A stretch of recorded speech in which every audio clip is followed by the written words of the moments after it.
ridiculous hotel prices. You know, I bring my food. Let me know when we're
Hello, hello. Dr. Brett Spradlin here, Divine Design Natural Health. Do we have a crowd here today?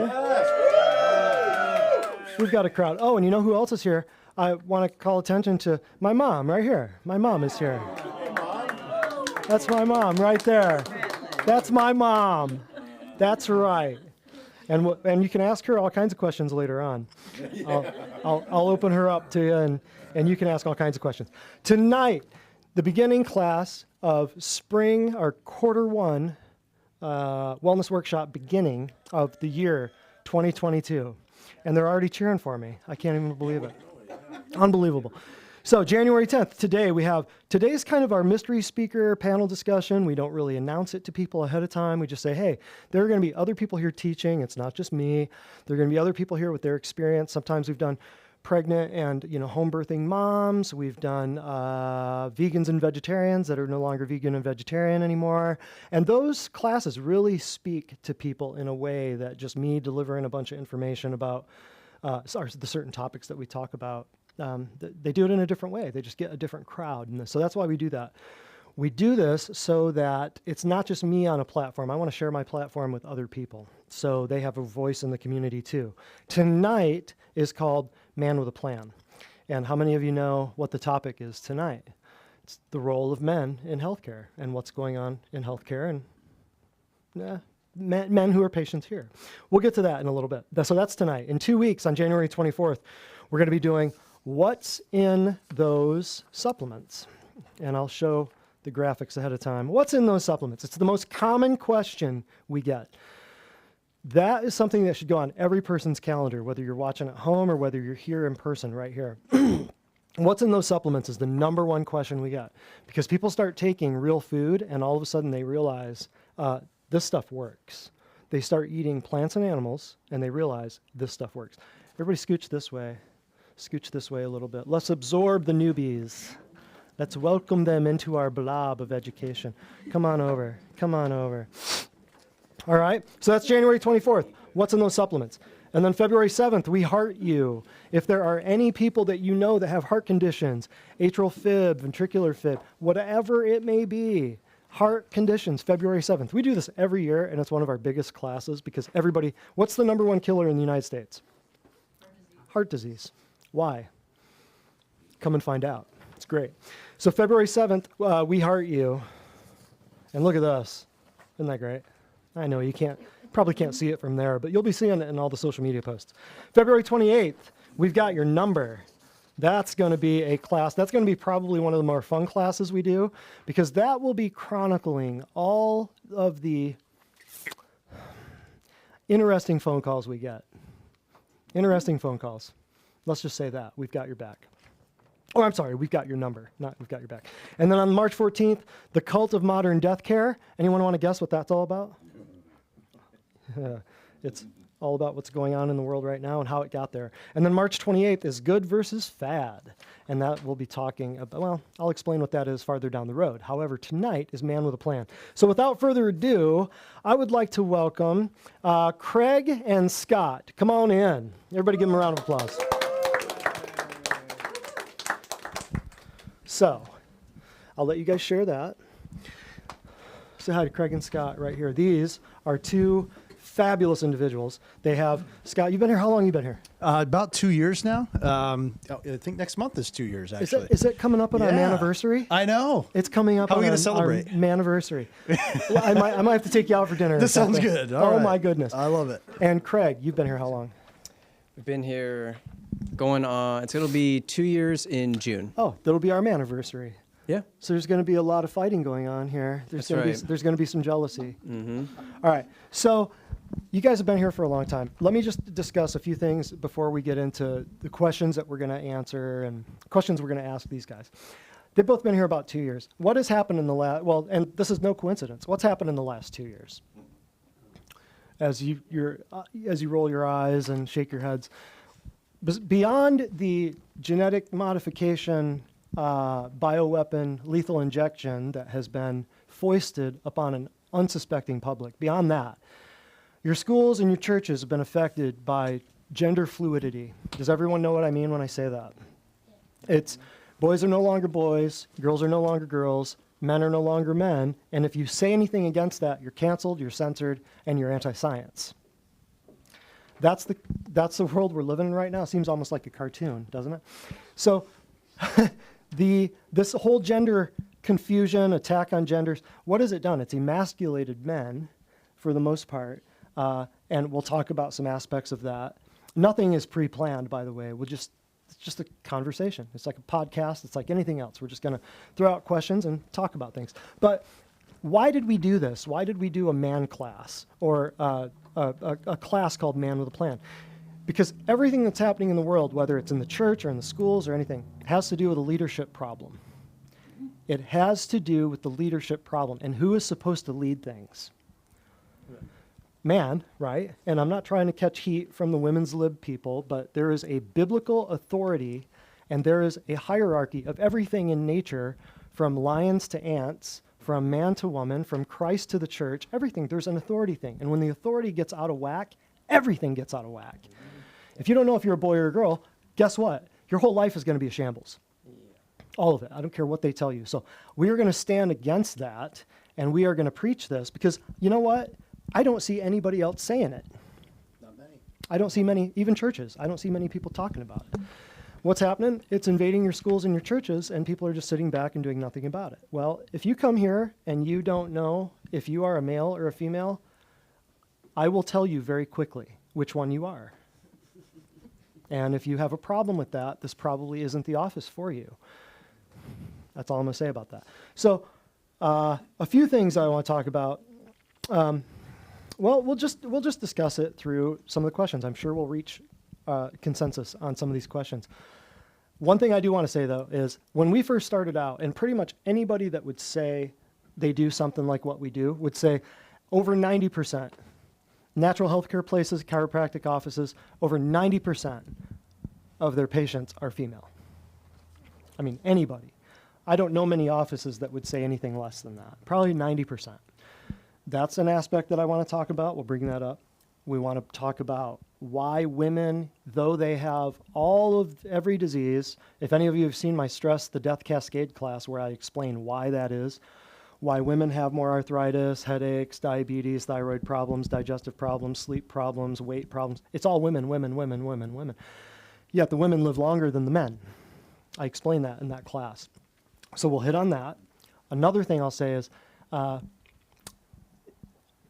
the games that are played between men and women about who comes here first and why, what are the reasons why, we'll get into all of that. If you all out there are thinking about some questions that you want to ask, write them down and we will get to them. So, question number one.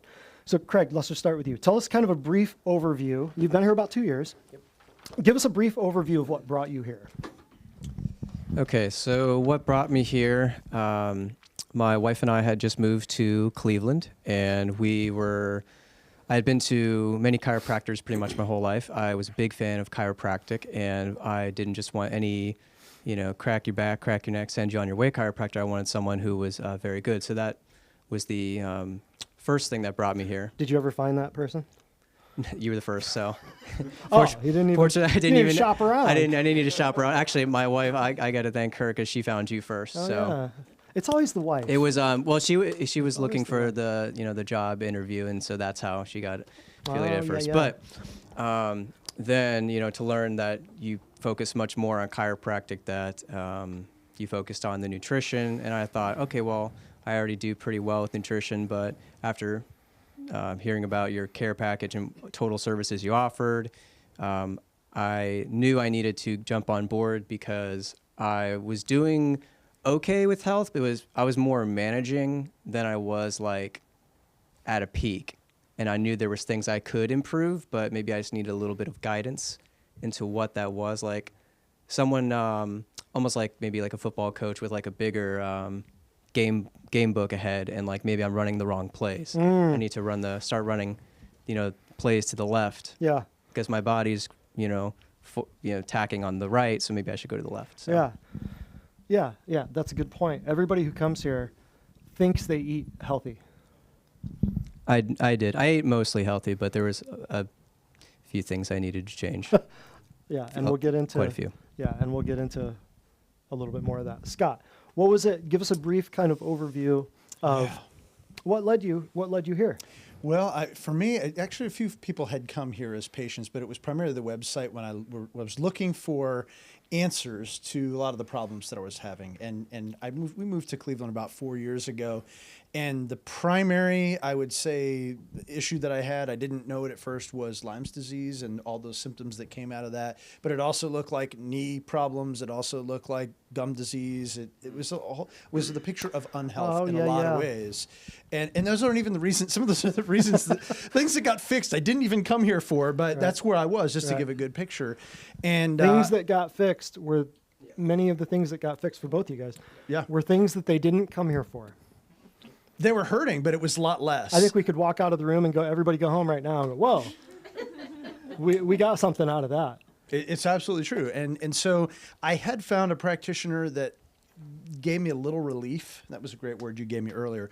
Relief about Lyme's disease. I was getting a little bit more rest, and I was able to not have to sleep 15 hours a night. I only needed 12 hours a night, and it was getting a lot better in some of those symptoms, but overall it was not healthy at all. And so I wasn't looking for a chiropractor or any type of doctor. I was just looking for an answer. Right. I was looking for a holistic picture of how I could get back to some semblance of normalcy for me. And when I not only read some of the testimonials, but got to know you and hear your heart and your connection and your love for God and your passion to, connect all of that. The holistic here is a whole lot more than just cracking your back. It is so much about like what is your what are you eating? What is your nutrition like? Where are you lacking in a lot of ways? And then also the spiritual component and how you're thinking and all of that. So it's been really, really transformational for us. That's good, because so many people just think that we've all been conditioned. We've all been conditioned through our whole lives for decades to think that, well, like you said, I eat pretty healthy. How's nutrition? I just need chiropractic because I have neck pain or I have back pain or I have headaches. So that's when you go to a chiropractor.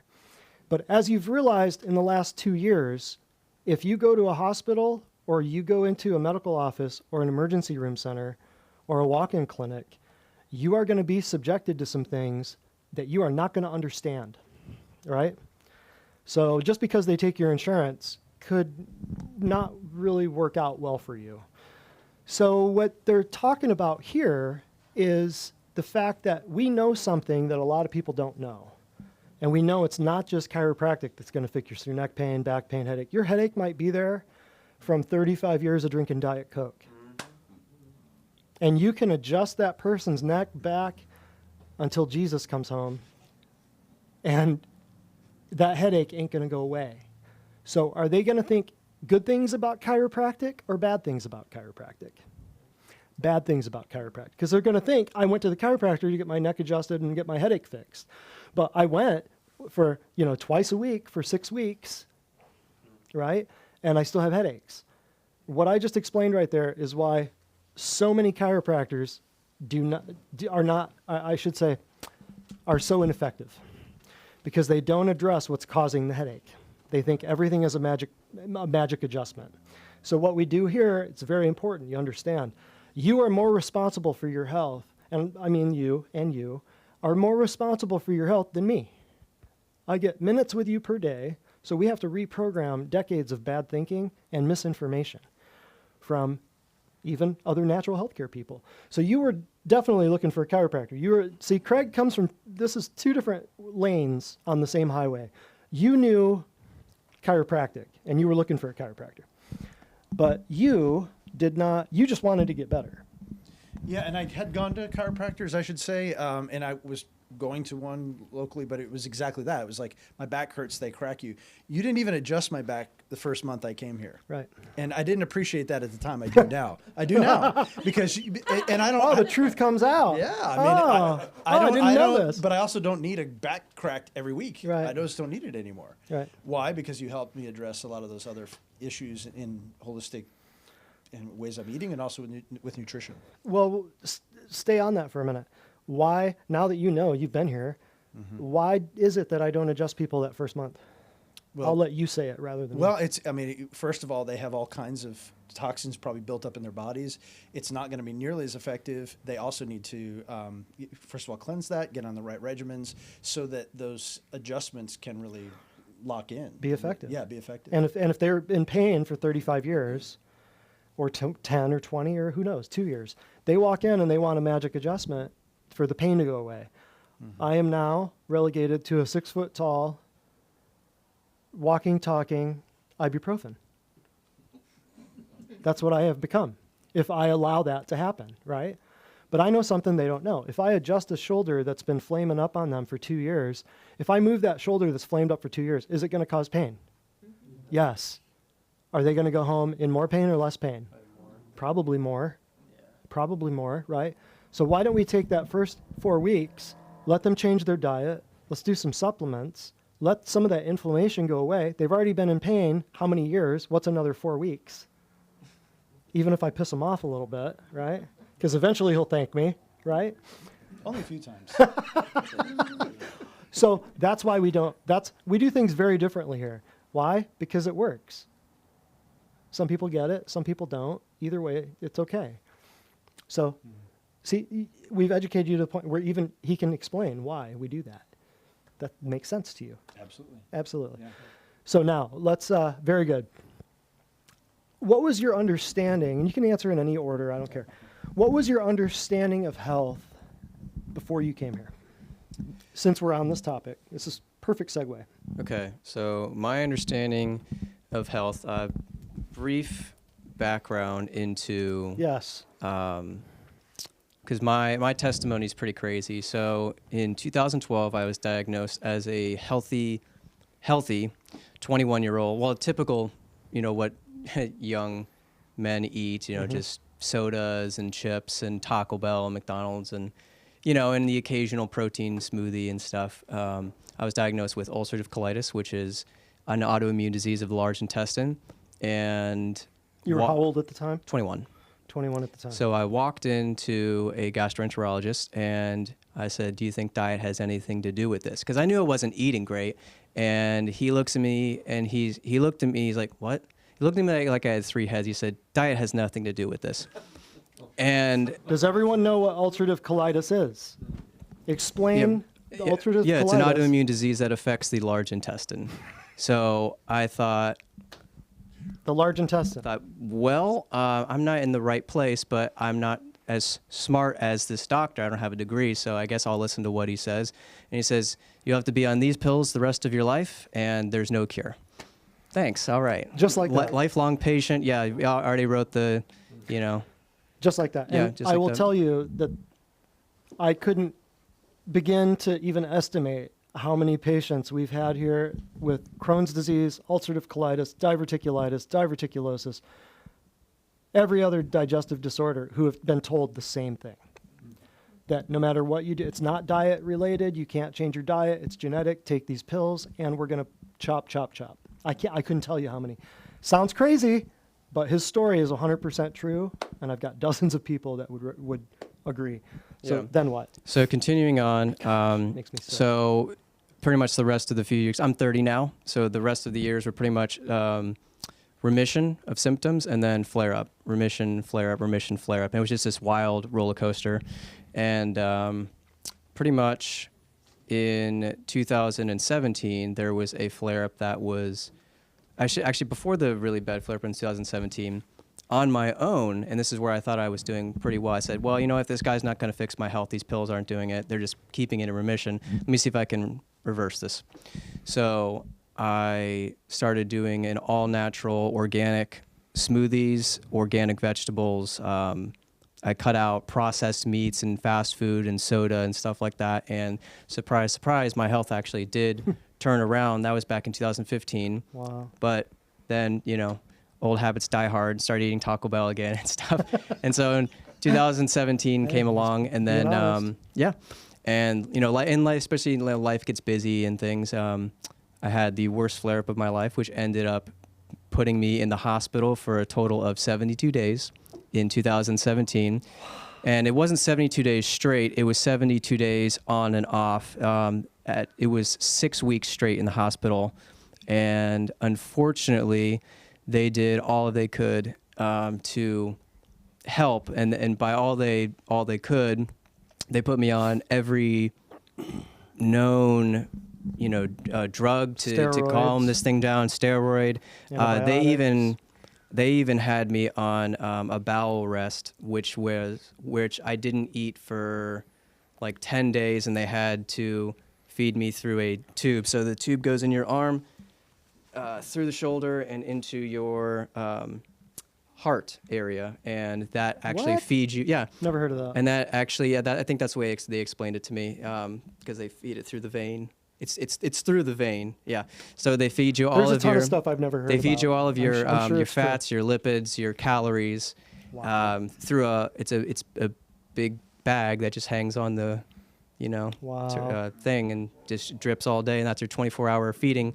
But so that went on for some time, and unfortunately, after all the drugs and that, they still did a scope and said, well, it's still hasn't done much good, so we're going to have to remove your large intestine. I said, okay.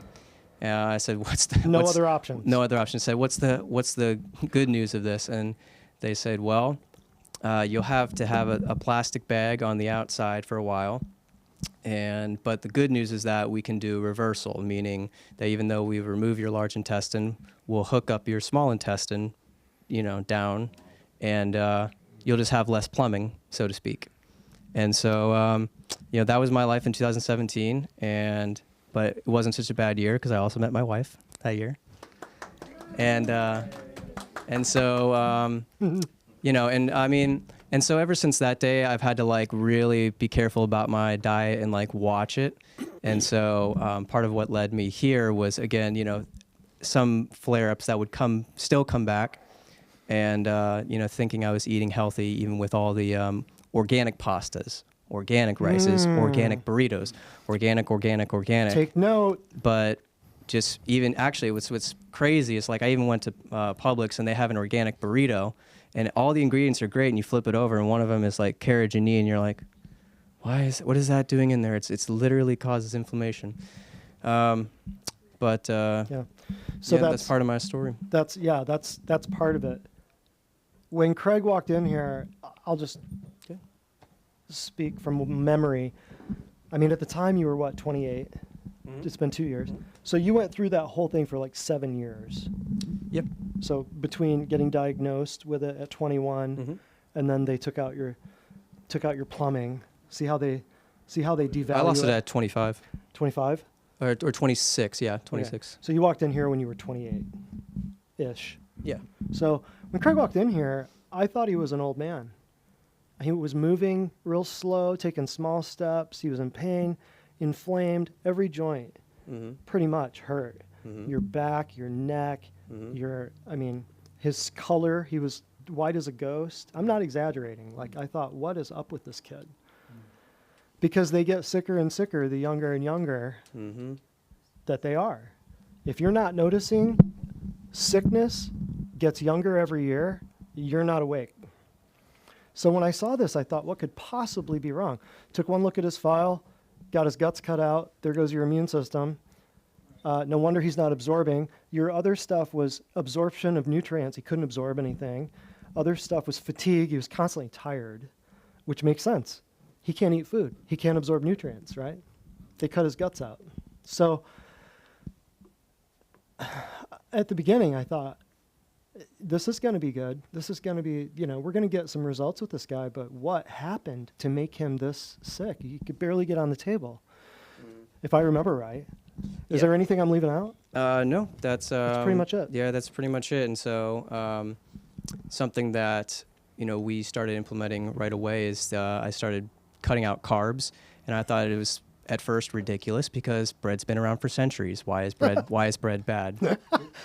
I've heard that one 100,000 times. Why is pasta bread? Yeah, they served bread in Jesus' time, so why is this bad? Jesus is the bread of life. Yeah. What's wrong with bread? I've heard that. I could puke. I've heard it so many times. Yeah. So and we know bread. We know bread's not the same. The soil has changed over time. And glyphosate, gluten. Yeah. Gluten is a lie. Gluten-free is a lie. Don't fall for it. It's the poisons on it, not the gluten. Gluten's been there since the day it was created. Bread was created. It's not gluten-free isn't doing squat for you people. It's a scam. The glyphosate, the poison they spray on it is what's killing you. You still want to eat it? Anyway. Yeah, so you're good. So we changed, we cut out the carbs, and I was kind of mad about that because it said, I'm already thin. Why do I need to go on the keto diet? And then my wife, she just kept pushing me to do it. And so I kept doing it. And then, pretty soon, I think, well, actually not, I wouldn't say soon because, my situation is a little different. But about after 3 months, I started having less hip pain and less back pain, like automatically. And Yeah. Less inflammation, less crappy food. Are his joints going to start replacing themselves? Yeah, absolutely. Is his brain going to start working better? Is he not going to be as fatigued? Because now he's eating living, breathing, functioning food full of chlorophyll, blended up, and see, that's why do you think we do shakes? So we blend it up so he doesn't have to digest. It goes right into his absorption of his villi, into his intestines, right? So we fixed a whole lot of problems just by fixing his food and getting him off of sugar and processed carbohydrates, even the organic type. Sugar. It's all sugar.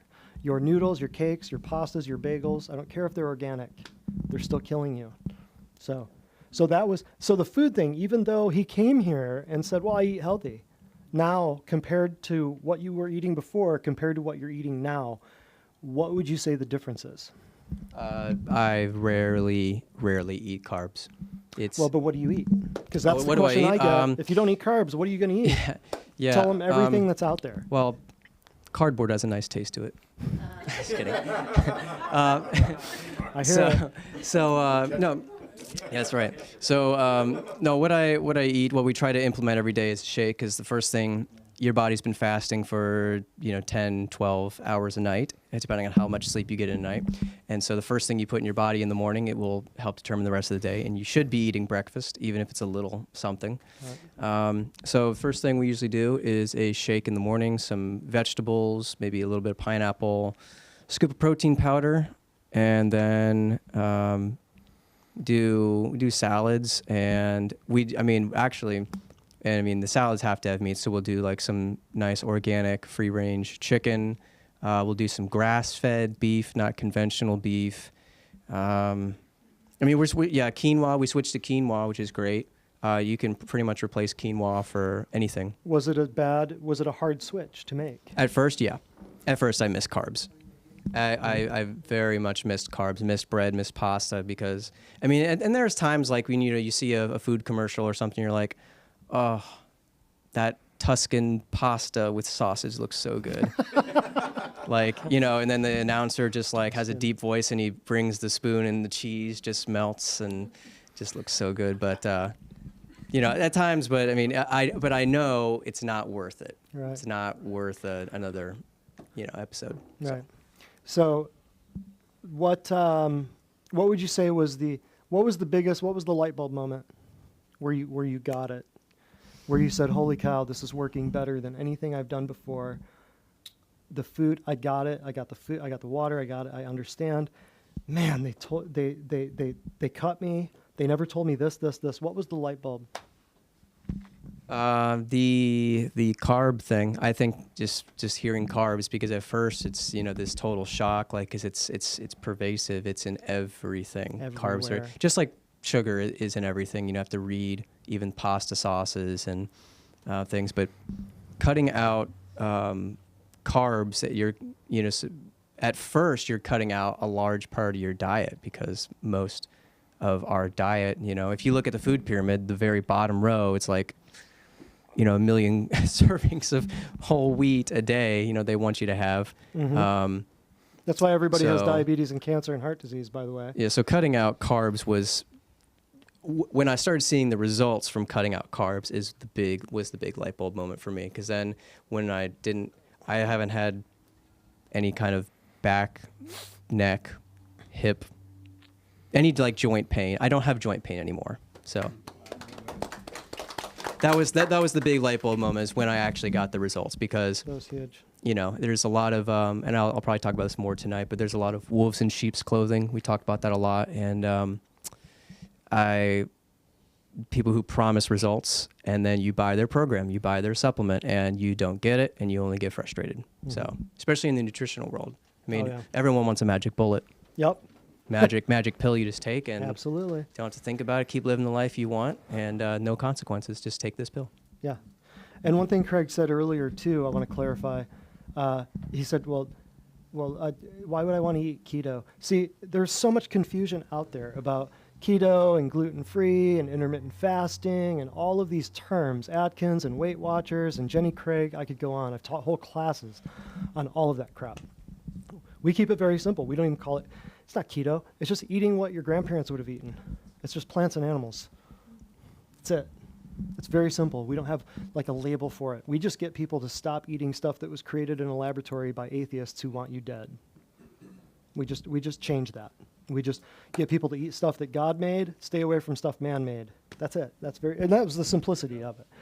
Give you a couple books to read. Yep. Yes, we ask people to read books around here because, well, they need to read a book. They need to read more books. They need to get off screens. They need to stop watching TV.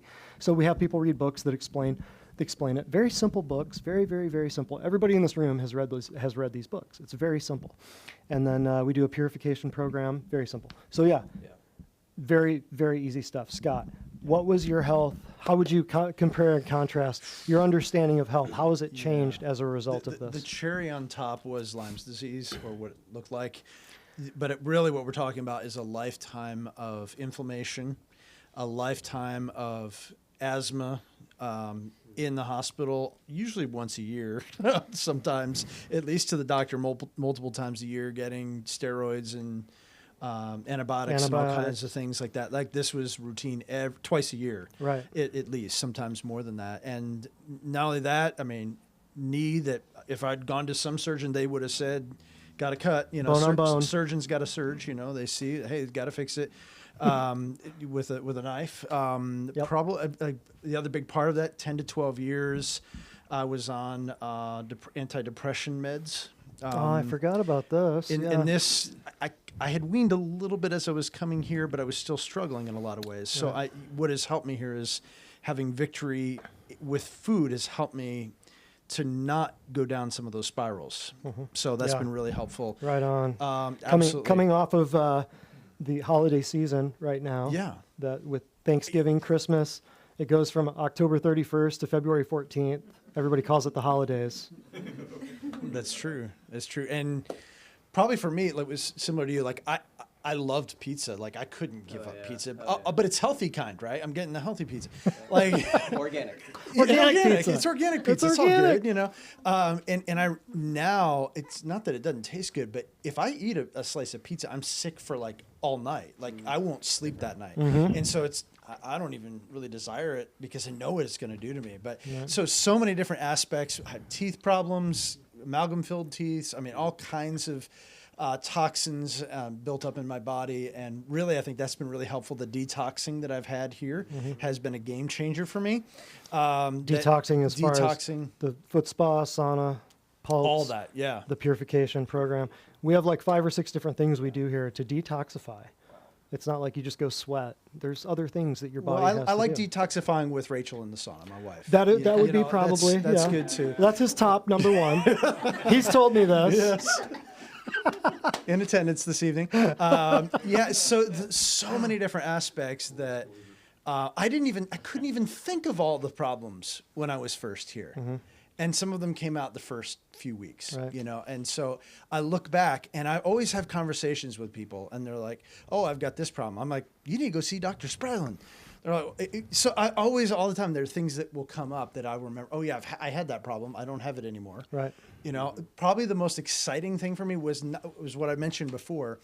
Like when the world is crazy, and it has been, a great place for me has been to go into the woods and go hiking with my family and to enjoy God's creation. And I really couldn't do that. I didn't have the energy for it. I had been to the cardiac doctor for, I don't know, 3 months. They couldn't figure out what was wrong with my heart. And my knee wouldn't work, you know? And so when I could do a 5-mile hike into the woods with my kids was like, oh, thank you, Lord. Right. I remember that day. You do. I remember that day. Yeah. Because people just take it as part of growing older that you just fall apart. They've been told that. They've watched Homer Simpson emasculate the entire population of American men into being stupid, couch potato, beer drinking, donut eating diabetics. And they have watched. You laugh, but that's really, look what they do to men in the media. Look what they do. So when that day came and you were able to, it was like a 5-mile hike with the boys, right? Yeah. And I remember that was huge. That was huge. So let's talk about that for a minute, because you being both, you know, males leading your family, how has this changed right off the tail of what you just were talking about with going hiking with your family? How has this changed your family, the health of your family, the activities of your family? And men, listen, everybody. Oh, when it's hard for adults to navigate the things going on in the world, and you have teenagers and children, you can guarantee it's hard for them. Oh yeah. And so many people are losing perspective. They're living in paranoia. They're living in fear.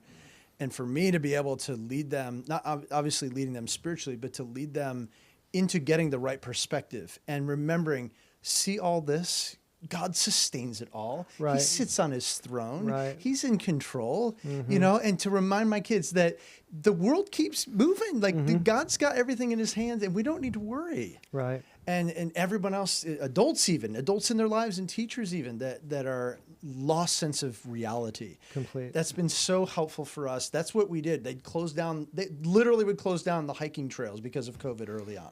So we would rip them all down and go on. Come arrest me for that one. You know what I mean? Like the COVID's going to come from the tree. You know, It's ridiculous. That's the stupidity that people fell for. They did, and I'm just so thankful that my wife and I were in unison about that. Yeah. To go into God's creation and enjoy. Yes, rip it down. Rip it down. That's forgiveness, not permission. Exactly. Yes. So what Scott's talking about. People are, when things have gone crazy, the perspective that people have taken, all of the decisions, all of the stupidity in the media and everything else comes from fear. Yes. And it comes from the fear of death. All of it.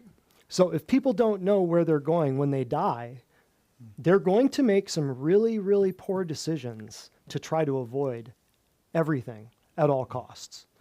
So what you've seen going on in the world is complete and total craziness because they're being told that they're going to be killed by a virus on a hiking trail, and thus they go home and they pull it into their family and they make their kids wear masks. Few things make me more homicidal than watching little 2-year-olds and 3-year-olds wearing a mask on their face. Yeah.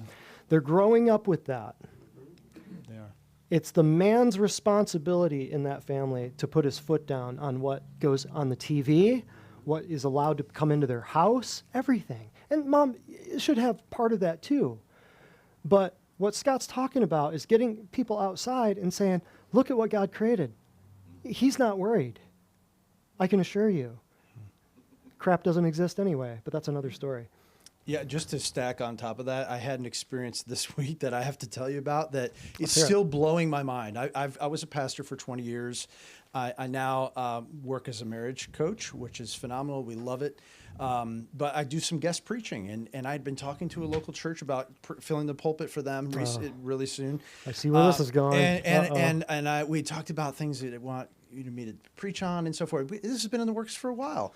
And so they're like, I asked them, any subject you wanted me to preach on. So they're, Scott, no, whatever, we trust you, whatever. But what's your vaccination status?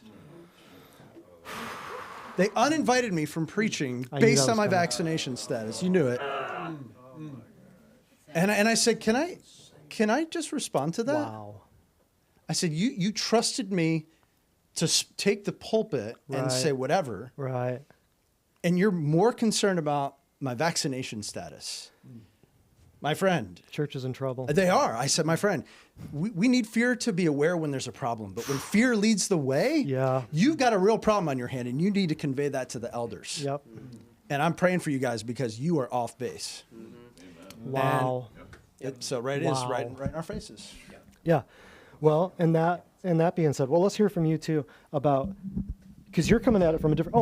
And tell us how many kids. Tell everybody how many kids you have and ages and. I have 6 kids, 2 out of the house, 26, 22. Oh, we got to get these right. 17. Estimate. 15, 13, and 11. Wow. 3 boys, 3 girls. Wow. Yeah. Wow. Close. I was darn close. He was so close. Has this, and before we go to Craig, has this changed them? I mean, I know you have limited, on those who are outside your house, but how has this affected your family? Are you talking about my health journey? Yeah, everything you've learned here in the last 2 years. All of that. We talk about everything. I think it's very important to engage with the children about all the things, including when adults act badly. Like, they need to know that that's not right. When people are led, and they're literally cowards who profess the name of Jesus and they act like cowards. That's not okay. That is not okay. Preach it, brother. I will get preaching on it. Turn that and up. so in our own church, in our own experience, in our own families, among our friends, we have to, even with our kids, say, kids, we love them. We're not going to condemn them, but this is not okay. And so as well with that is the health journey. I mean, it's a holistic approach with our kids. It's really hard when they want the sugar things that they want, but they understand though. They understand when they're sick, starting to feel sick, that they can change that course. Right. We can cut out that sugar. We can change things very quickly. You can make changes quickly if you know what to change. Yes. But if you don't be surprised that sickness, that sore throat, and that coffee, achy head is lasting 2 and 3 weeks. You're not changing anything. Yep. So it's. And they've done the foot spas, and they see what happens. Oh, the yeah, detoxing. Yeah, and talk about, your wife, your folks. I mean, we do 3 generations, I guess. My wife, Rachel, is a patient here, and she's awesome. Yes. And also my mom and dad are here. Mom's been a patient for a few years, and she's doing great here. Yeah. Dramatic transformation for her. Still working on Dad. Still working on. Working on Dad will take a while. I am too. And so multi-generations, and I've had the boys to see you. Yeah. When we have to do those physicals, we come to Dr. Brett. Yeah. Yep. There we go. Yeah. Perfect. So change one person in the family. You change a mom or a dad, and it changes the kids. Changes the kids. So you coming at it from a different standpoint, tell us if you want about how this is going to affect your family. Yes. So Well, I guess I'll be kind of announcing You this. can, or you don't have to. What do you think? I like that. That means, well, I better be very careful here when your wife goes, it's up to you. Well, as I say, for our future family, whenever we do have kids, my wife and I are very passionate about this health, and I've actually gotten teared up many times because it's like, oh my God, like our kids are not gonna have to go through what we went through. Yeah. They're not gonna be, and like, Right. God bless my mom and dad. I had a great upbringing, like a wonderful upbringing. But there was Taco Bell and McDonald's and Burger King, and guess what? We fussed as kids if we didn't get that. Right. So, sometimes we were little brats because we didn't want a steakhouse dinner. We wanted chicken nuggets and mac and cheese. And that's a generational thing. I mean, that's been going on for a generation now, or more. So just being mindful, because you're at war with like a million voices. You have your kids' friends, then you have what would be on TV, what's just being talked about as cultural norms in the community, and as cultural norms, as we talked about at the very beginning of this, are changing by the year, Right. even quicker than that. I mean, you're at war with a lot of voices, and so I think being able to, I want to use the word control, but to have a part in what voices you allow into your home. Like we don't have cable TV. We don't ever want to get cable TV. We're not going nobody to. applauded that. Our kids aren't going to grow up watching commercials or watching the news all the time. I'll clap on that. We don't even. Yeah, we don't even. Nobody want else to, will clap. I'll clap on that. we don't even want to put them in public school, at least for the first. Yes. I don't know, until they're. I mean, maybe high school, maybe not, maybe a private school, because it's just even now. Yeah. I mean, thank God we live in Tennessee, Right. and not some of the crazy states that are out there. Right. The ones that are all moving here. Yes, very true. Those states. Yep. Yeah, exactly. And Tennessee is a wonderful state Sure to live is. in. Really is. So God bless Tennessee. there's still a God-fearing remnant here. And I think there's a God-fearing remnant even in those crazy states, Oh, but yeah, there it's is. just the loudness of voices. So Right. your question, how am I looking forward to this affecting my family in the future? How will this affect my family? Just controlling those voices, which ones you allow in, and just passing these resources on to them so they don't have to go through the same health challenges that my wife and I went through. Our ceiling is gonna be their floor. Right. And, as my mom always says, just pay it forward. Pay it forward. So this is us paying it forward to our kids. Right. And maybe I'll show this to my kids someday. Yeah. Yeah. Yeah, absolutely. You should. Absolutely. And what you said right there, I love that. I love that saying, like, make the, the old ceiling becomes the new floor of anything that you accomplish. Okay, what you thought was going to be the hardest thing ever now becomes second nature. And you start building on that last ceiling that you just made, and you start building another floor, and then you reach that. That's what people do when they come here. So there's so many voices. I loved what he said. There's so many voices. You've got the kids, friends, the kids' parents, you've got grandparents. How many times I hear kids are getting better, and then grandma and grandpa come and here's a buttload of candy. Because if you don't feed them, Pixie sticks and Snickers bars, then it's child abuse.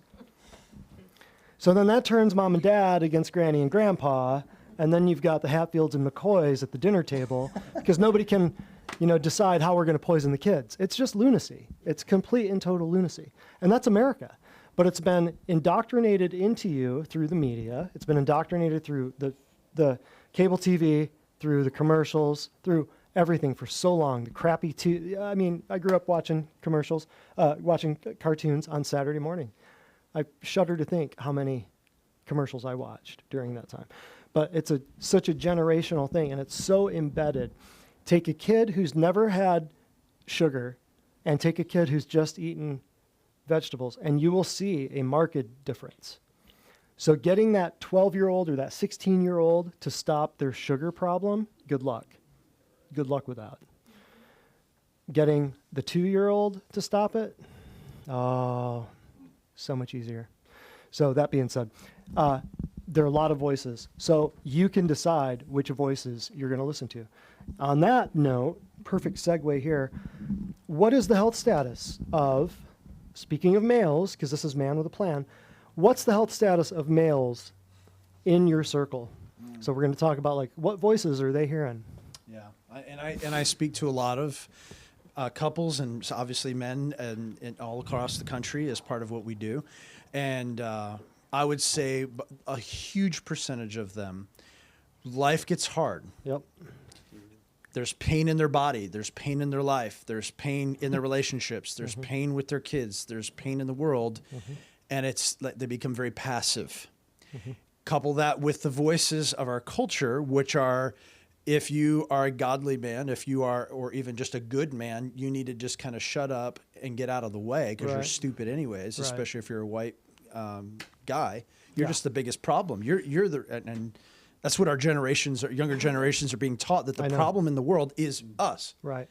And it's crazy. So men are becoming very, very passive, stepping back in their own homes, stepping back in the culture, stepping back in the world at the time they most need to stand up. Right. Absolutely.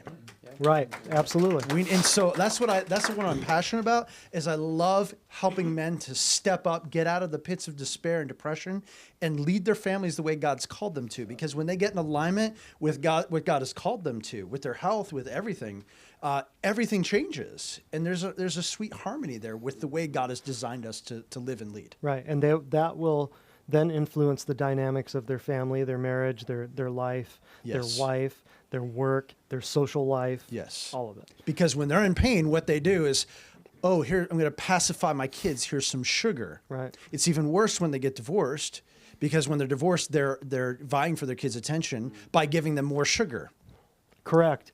It's horrible. And then I hear it. Yes. Because, well, the kid, I did great this weekend, but little Johnny, he went to his dad's house and dad fed him all kinds of sugar. And then dad sends him all hyped up on sugar over back to me. And then I got to deal with it. And he got suspended this week. I mean, I hear it all. Because now you've got two separate parents feeding the kid two different diets. Whose house is he going to want to be at more?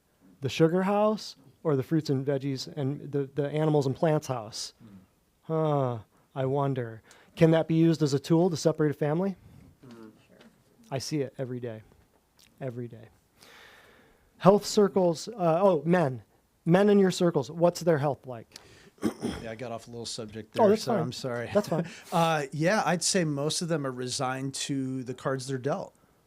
Falling apart. Yeah, we're just getting age. old, and that's just the way it is. And I'm like, you mentioned before, like depression, joint pain, digestive problems. Back pain's a big thing. Back pain's huge.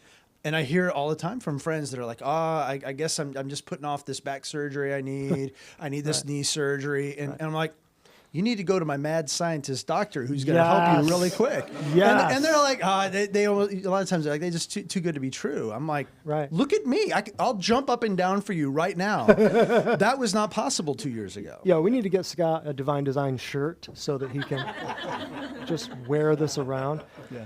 But think about it. How many people have I seen that had back surgery that never should have had to have back surgery? It's hundreds of thousands of people out there every day. Yes. Because if they didn't have a traumatic accident, what is the percentage of possibility that they would need a surgery? 0. They're never going to be told that, and I know that because surgeons got to surge, right? I love that. I'm going to steal that.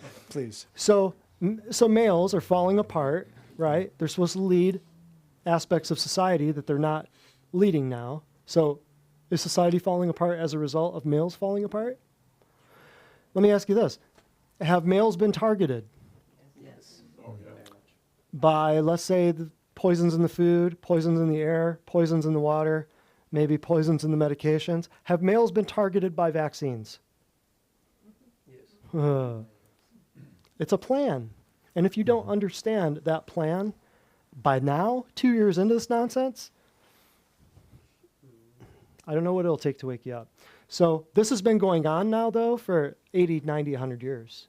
Males have been targeted. You take out the males, there go the soldiers, there go the cops, there go the firefighters, there go the dads, there go the pastors, right? What are the circles like, the health of men in your circles? So, Like, what do you see on a regular basis as far as men? okay, so I mean, I'll talk about my immediate friend circle, the guys who are my age, that are back home in Florida. So late 20s, early 30s. Yeah, late 20s, early 30s, exactly. Most of them, I mean, they're just living, they work a normal job, 9 to 5 or whatever, and they just eat fast food. They just eat just a regular standard diet. I wouldn't say they're really trying to eat healthier. If they do try to, eat healthy, maybe they'll go for the Coke Zero instead of the Coke. Right. Or, and that's the funny thing is like, these labels they'll make you think you're eating or drinking healthier, but you really have to either research the company or first read the ingredient label. But yeah, I mean, my friends, they, other than the bad eating habits, they complain about back pain, some neck pain, or fatigue for sure. Oh, yeah. Everyone, they're always tired. So it's like first thing in the morning is either, a 16, 32 ounce coffee, whatever.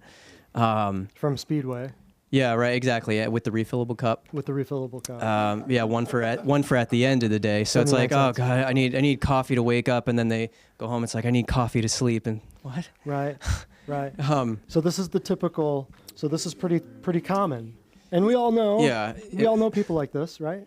yeah. I mean, one of my the guys in my circle. I mean, he was drinking a pot of coffee a day, and then he's like, okay, this is bad. I need to come off it. So he came off it, and then traded it for another thing, and then it was like sweet tea for a little bit, and then okay, got to get off this, and so. Right. So that's a common thing from two different age groups, right? Here's what's happening to the guys. Could all of this stuff happening to the guys, and Scott may be able to speak on this a little bit more. Scott and Rachel might be able to speak on this a little bit more. If a guy is losing his mind because he's cranked out on sugar, on a bunch of meds, could that influence how he treats his wife and his kids? Yeah. And that can influence women too. I'm not saying it's just a guy thing. It can influence women too. Can, domestic abuse, divorce, can, any type of abuse, any type of mistreatment, any type of relational breakdown, can that be a result then of what they're eating? Absolutely. Mm-hmm. Yeah. Speak on that for a minute. I'm sorry.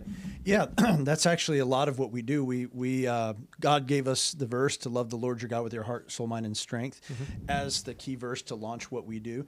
And because we are to not only love God, but our second is to love our neighbor as ourselves, the second greatest commandment. And who's your first neighbor but your spouse, right? And so to love well is to love holistically and with every part of you. And so, yes, if you start engaging with doing some just regular exercise, especially doing that together, is a game changer. But what you're putting in your body, it really, really, really matters. If you're living in a space of frustration, anger, bitterness, and you're fueling your day when you haven't slept because you're so frustrated, and you're fueling your day with caffeine and all this other stuff, all the sugar, you're living in a constant place a lot of times of fight or flight where you can't even think logically. Right. So how are you going to fix anything? How are you going to improve your relationship if you can't even think logically? Right. You're not even using that part of your brain, and you're amped up on probably drugs, probably antidepressants, all kinds of sugars, and you're never going to solve it. Right. That too. Yeah. So fortunately, most of the guys that I know in my circle, either back home or even in Cleveland, are not taking any prescription drugs. So that's good. And a lot of them are awake to this nonsense that's going on. They are awake to, hey, I need to be eating organic. I know Taco Bell's not bad, Taco Bell is bad for me, even though I'm eating it. So it's one thing to have knowledge of the truth, and it's another to walk in it, because they say knowledge is power. How many have heard that? Knowledge is power. How many would agree with that? I want to make a slight correction to that.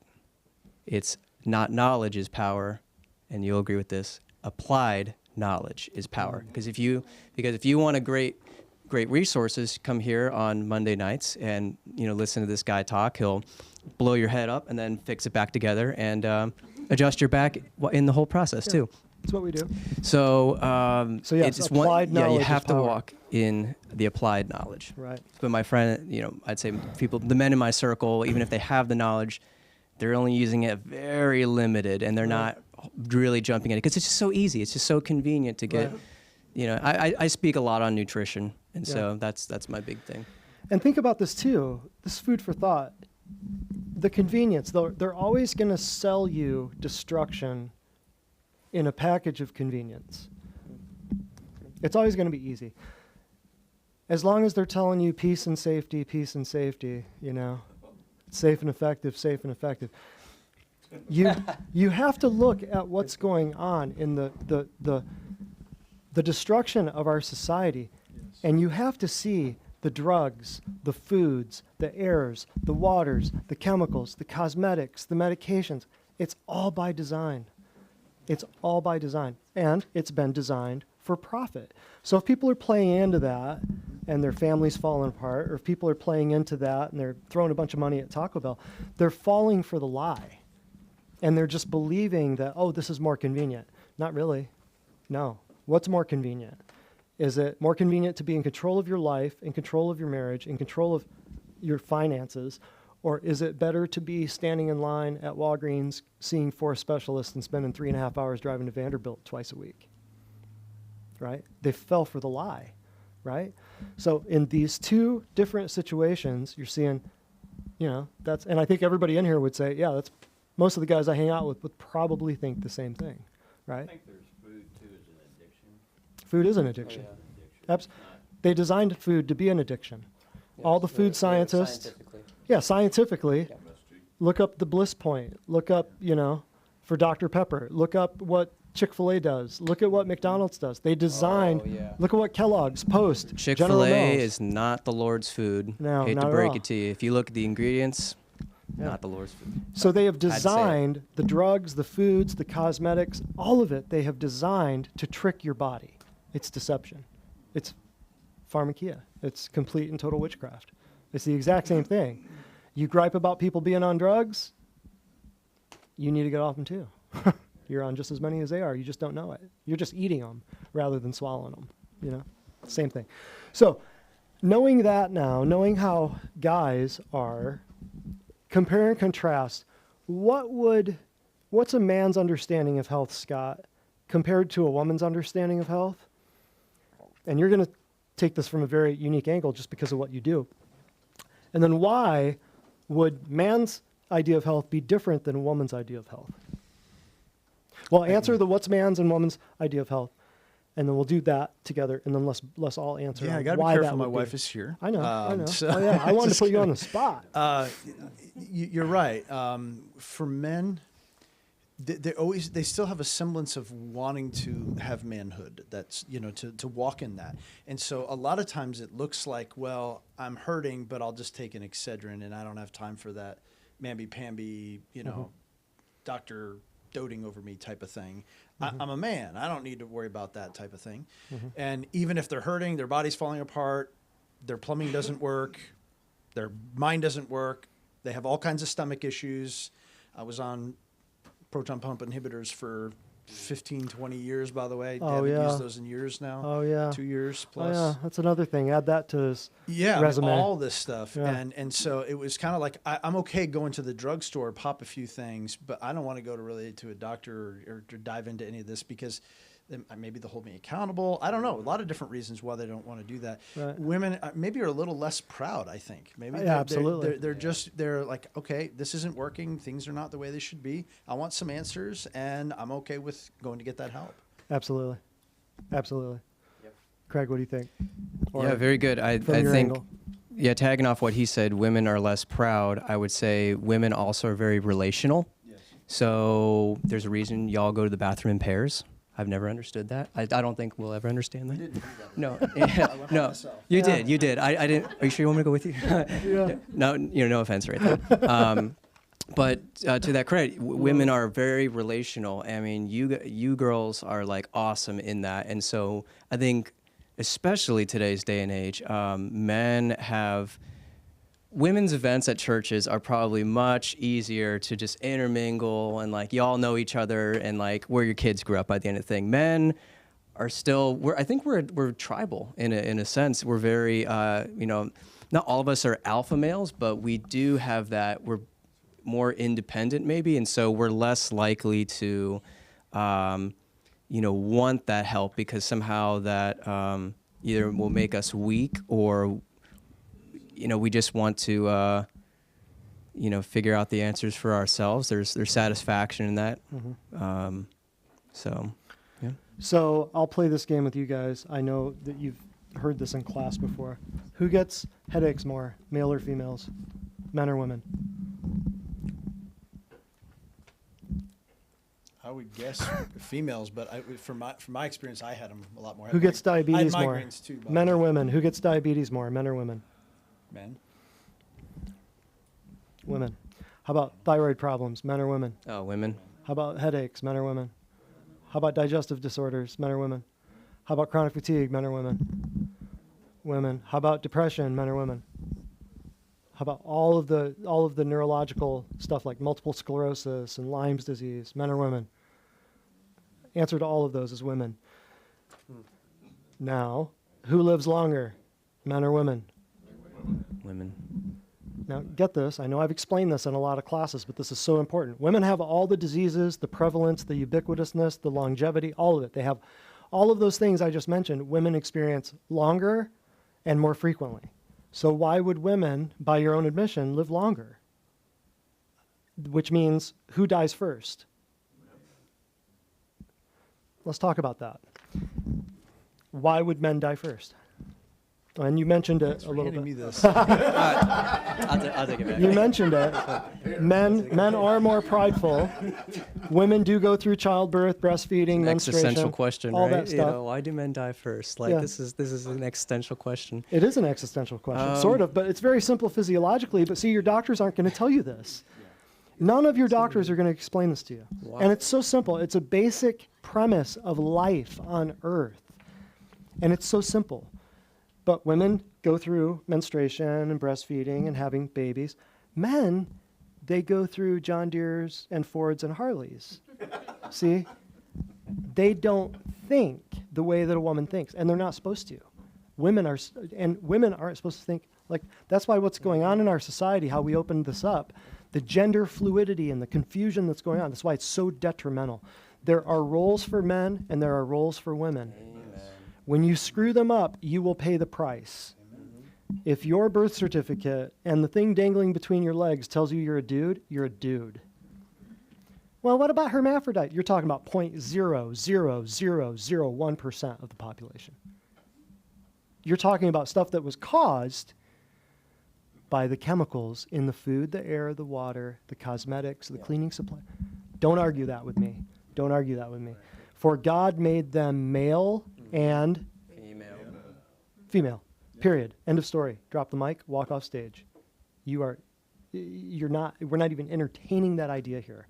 So to understand the roles of men and women, that's why marriages fall apart. That's why relationships fall apart. That's why kids, look what's happening in our society. So if men assumed the role of understanding health in their family, there would be a massively different society, wouldn't there? Yes.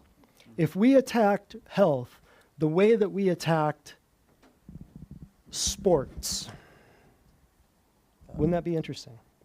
Yeah, you could fantasy draft some vegetables. Yeah, wouldn't that be great? Yes. So why is there that dichotomy? Why is there how would I explain? How would you explain that? What would you say to other men who think they don't need to take care of their health? It feels easier to be passive. Like I can just let that go. Oh yeah, things don't feel right, but I'm just going to take a pill and not worry about it, or even worse, other habits to ignore it. Seems more macho, seems more prideful, seems more ugh. Because everything is a worldview issue. It is. How do you see the world? Does Jesus sit on his throne? Yes or no? All right. You know, and that's a fundamental question of how do you see the world, and Right. when you're as a leader of a home, as a husband, as a father, how are you leading them? Are you leading them to the throne of the Lord? Are you subjecting everything to the Word of God and His divine design Right. for your health, for your life, for the world, for everything? And to me, that's the biggest part of it. So men, the evil one tells you, shut up, you don't know what you're talking about. The whole culture says that. The whole culture says men and women are essentially the same. Right. And if you're not acting like a woman, you're screwed up. Right. That's not the way God designed it. Not at all. Not at all. And so God has called you and designed you to step to the plate in terms of leading your home, to subject all things to the King of Kings, Right. including your health. Right. And so to not do that and to not lead your family in that, you are being passive at best. Right.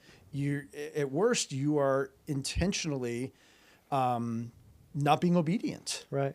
And so I would just say, men, the more, none of us are perfect, we get that, we're sinners, but the more that we get in alignment with what God has called us to do and what God has called us to be, that's a beautiful place to live and breathe and It is. act. It is. When you're not just giving over to Satan what you're called to do, Right. and stepping to the plate to lead your wives, to lead your children in every aspect of life, subjecting it all to Christ. Right. Nowhere in the Bible will you read, be a passive, be a submissive, namby-pamby, vanilla wafer, white bread, milk toast, pansy. You will never read that in the Bible. What did dudes in the Bible do? They stood up against oppression. They stood up against corruption. They stood up against injustice. Right? And how did they stand up? Were they wearing miniskirts and dresses? No. Were they wearing high heels and fishnets? No. Not at all. So men need to assume their roles in their families. Men need to assume their roles in health the same way that they would assume their roles wearing a jersey going to a sports game, right? And you see that way too often. That's what male masculinity has been, ascribed to. How hard can you yell at the bar while you're throwing a beer? The highest level of masculinity is what's happening tonight with the national championship game for college football. That's what they think it is. It's not. Right. In our culture, Right. It's like I'm supposed to war for my team. Yeah. War Right. for your team. Right. What about your family? Right. Exactly. What about the King of Kings? Right. Right. David when he Yeah. when he sinned against God, it says very clearly in Samuel that when the men were out at war and when the kings were at war, he was at home. Right. Absolutely. Yeah. And a lot of times, guys will cheer for things that they know nothing about because it's pretty colors or because they have money riding on it. Right? Guys will do the stupidest things I've ever seen. They will cheer for a team of people they don't know who are criminals from cities from around, but they're playing for this one city, but they know nothing about these people, but they're just wearing a jersey, so they'll scream and make themselves look stupid in public for screaming for people, cheering for people he doesn't even personally know. It's the dumbest thing I think I've ever seen. And I got my fill of sports, don't get me wrong. I played football, basketball, baseball, all through high school, all from little up. I just got sick of it. I got to the point where all my heroes were blown out on steroids, and the refs were getting, charged with throwing the game for getting paid off. I'm like, this is fake. This is just like wrestling. This is ridiculous. So you have to come to a point where you realize all this crap's fake. Why am I throwing my family down the drain on a fictional game that's been fixed? What would you say to men? Craig? And before you answer, I'll give you a second to think. Just going back to everybody who does what we do, I would say a grand majority of people who do what we do, they would tell you any natural health place is about 90% female. We mentioned that at the beginning. Here, we ran our stats the other day because I was curious. I said, hey, Nadia, figure out where we're at, because we have gotten a lot of guys lately, almost to the point where I'm upset about it, because guys are tougher patients. I don't like the guy patients as much as I like the girl patients, because the girl patients listen more. Love you. Yeah. Love you. Resemble that remark. Yeah. So I just noticed in the last few months, man, we've gotten a lot of guys. Sometimes we'll have 3 or 4 guys in a row going from room to room to room, guy, and I'm like, whoa, This has happened, 5 or 6 times now. Used to never happen.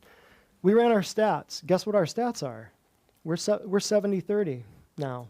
We went from years ago, it was 95% females. Every once in a while, you might get a guy like once a month. But now, so I'm seeing this could be a good thing, that it's 70% female, 30% males now. It's crazy. I never thought I'd see this. And that's happened in the last, high five. But I would say that's happened probably in the last 6 months. That it's finally started swinging a little more than guys just being 5%. So I gave you a minute to think about that. Yeah, well, I just want to tag off what you said. I think that's because there's an awakening. I think with just this fallacy of the past, 2020 and then 2021, all of the, as you call it, darkness coming into the light, all of the falsities brought into the light.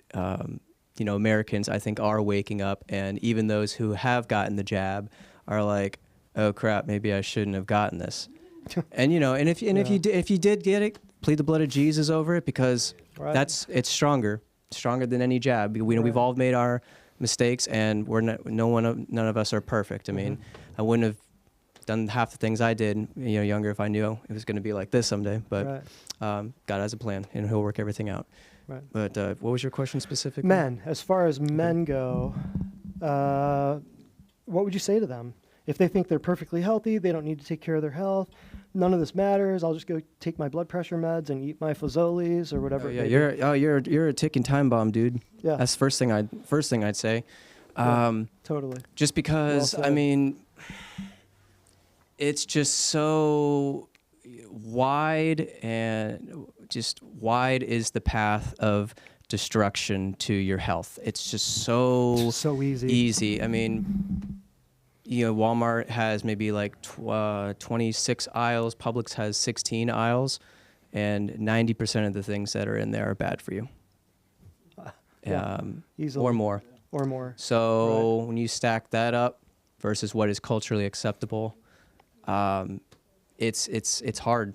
It's hard, but so you need to become more proactive about your life, and because it will affect you, will affect your family. It does, like you said, it really. I mean, I have heard testimonials through your practice of people who have been depressed, who have found that depression just went out the window because of their diet. Yeah. And they're just like, I don't know why I'm depressed, or I'm anxious all the time. And I mean, men are like that. I think it's I think that's one of the secret things that are hurting, especially my generation. I mean, a lot of young suicides.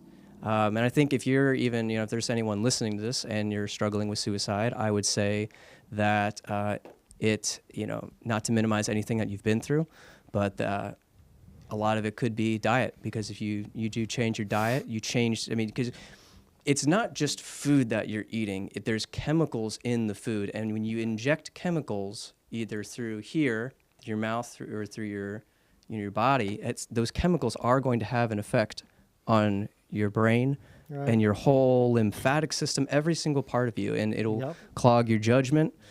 So what I would say to men is get in here before it's too late. Don't wait. Don't wait. And even if you can't join right now and be a part of divine design, if you're live away, I mean, you can call and get some accounting that way. Start watching these classes and start taking notes and start actually doing that, because there's a wealth of knowledge here in this clinic. I mean, there's so many books and DVDs out there, but if you don't use it, then it's lost. Right. And there is help for cancer. There is help for diabetes. There is help for multiple sclerosis. There's help for deep depression. Yes. Yeah, absolutely healing. I mean, and it's not, and I don't want to say it's just all on diet, because a lot of these things are tied to emotions, and that gets fixed in the process too. So. Absolutely, it can. Yeah, your emotions.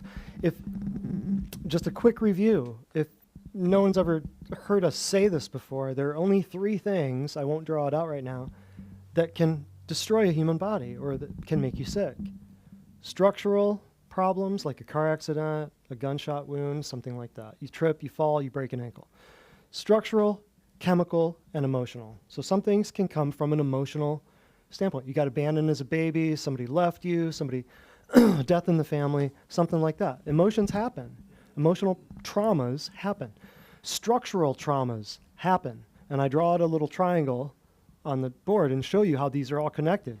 If this one angle gets bigger, it means these other angles it becomes a bigger triangle, right? That triangle of trauma, one angle increases, the others have to increase, right? So emotional trauma, structural trauma, but what Craig's talking about right here, the chemical trauma. That means putting something in or on your body that's going to cause either a toxicity, like what's going on with the nonsense in the world right now, or something that's going to cause a nutritional deficiency, where you don't have enough raw materials like bricks and drywall to build your house. Guys, you understand that? All you people out there in the contracting field, right? If you don't have the right raw materials and you try to build your body out of duct tape and cardboard, it's not going to last. But if you build it with bricks and lumber, right, and drywall, right, that's your food. That's your food. And nowadays, more than ever before, you are being attacked. You are in the open. They are coming for your kids, your family, your marriage, your money, your bank account, your food, your air, your water, your meds, your vaccines, all of it. And if you are not awake to this, you need to be. There is a massive agenda. It is not a conspiracy anymore, people. It is fact. It is out there. Like Craig said, over 95% of what's in the grocery store is horrible for you. It won't kill you right away, though. Right. As you learned. But right? yeah, because they'll suck as much profit out of you as they can, and then right. The end goal is the same. They will drain as much life force out of you emotionally, monetarily, relationally. They will drain as much out of you as they can, and then you'll die. So why are men, out of everybody out there, why are men falling for this? Why are men constantly saying, well, I'm healthy. I'm healthy. Well, yeah, but you've got a shoulder that's falling apart from a high school football injury 45 years ago. You're depressed, your plumbing doesn't work, and you can't eat without blood pressure meds and proton pump inhibitors, and you're on 4 blood pressure meds, and you're 150 pounds overweight, but you're perfectly healthy. How many times have I heard that? This class right here, we're going to talk about all that. People call in saying, well, yeah, I've had cancer twice, I'm in remission, but I'm perfectly healthy. See, that's what, we got your number. That's a class coming up in, I forget the date. It's around here somewhere, the schedule. Huh? It's on the flyer. Oh, yeah, I should probably just look at the flyer. Thank you. I wasn't thinking. February 28th, we got your number. That's going to be probably one of the funniest classes we've ever done. But speaking of that, so let's tie up some loose ends here. What would you say as like in closing, and then I'll let you guys think. Any questions or thoughts or things you guys want to add into this? We'll do it here in a minute. So be thinking of hold your questions and be thinking of your questions, and we'll tie this up. In essence, what would you say to everyone in closing? Like, how would you tell people that natural health, holistic health, whatever you want to say, chiropractic, natural health, what would it do for you? Why did we do this for men? Why did we do this for men at the beginning of 2022? There was a reason for this. What would this how would you tell people? How would you respond to people if they said, "Well, I just don't get it. That's a lot of money. Right. Too far to drive." I mean, there's a lot there. I know. It's. I'll let you talk. I think the main way I would respond is you read the Bible, you read the book of Revelation. There are demonic constructs of truth that seem right to a man, but ultimately lead to death. Correct. And they're everywhere. They're everywhere. They're spiritual, they're emotional, they're physical, and the lies of the culture permeate. Right. Why would you go to the wisdom of the world to solve the problems? Right. It makes no sense. So why would you not Well seek said. the way God has designed you? Well said. You have an immune system. God made you with that. Why did no one ever tell me this? Right. Why didn't because people didn't know, I guess. Right. Oh, yeah. And led astray. Right. And so when you realize that you've been bombarded every day, you taught me this, every day of your life with attacks on your immune system, and God made you an amazing immune system that if you didn't have an immune system, you would have died just then from that breath you just took. Right. Right? Paper And cuts. so when you can get Yeah. into the realization that there are dangers and there are lies, and the direction of the culture in every way is counter to God. 100%. And we are aliens and strangers in this world. 100%. We Absolutely. have to stand out. And so when you realize that, and you can apply that to every aspect of life, including health, including nutrition, detoxification, every aspect, your marriage, your family, how you're raising your kids, what you're teaching them, it's completely holistic. But it's also not confusing. Right. Right. I want that to sink in. It's not confusing. Right on. We go back to how God has designed us, how God has designed us in Christ as new creations, and how we are to live our lives in submission to Him. Yes. And when we live our lives and lead our families into submission to Christ, therein lies how we were supposed to live. Right. And Jesus said, I have come that they might have life and have it to the full. Right. He's not just talking about eternal life. Right. He's talking about life today. Right. And we're supposed to walk in that newness of life with the strength of life that He gives to us. And if your life doesn't look like that, it's not His fault. It's because you've probably bought into a lot of lies. Hello. Hello. That'll preach. That'll preach. Yeah, man. Oh, sorry, Craig. You got to bring the thunder on this one, brother. That was I love that last line. I mean, So true. it's waking up to the So true. waking up to the lies that you believe, and man, Yeah. there's a lot. Yeah. So, what was your question again? How I'm we've- thinking about what he said. How we have, what would you say to guys, who are having a hard time with this, or I can't afford it, or it's too far to drive? And I'll give you a minute to think about it. Okay. If you would be stunned, I'll give the women a little nugget here. You would be stunned to know how many relationships the man will wait and say, well, I'll just wait and see how my wife does. And if she gets better, then maybe I'll do it. So I'll just wait.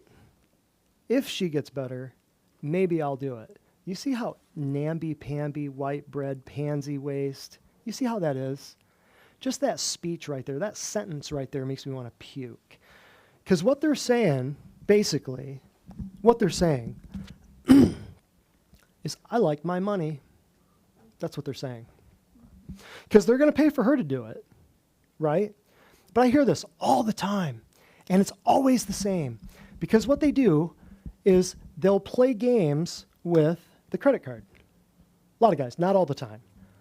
But when I hear this scenario, gosh, 95% of the time, the guy will be doing this with the credit card, keeping that over. And I've seen it so bad that the guy will get mad at me for his wife losing weight and coming off medications because now he's got to buy her new clothes. Oh, you know how pissed I get at that? It's like, I just want to throat punch you. You are such a pansy. Right? Just right in the throat. But don't worry, I'll adjust them later. It'll be fine.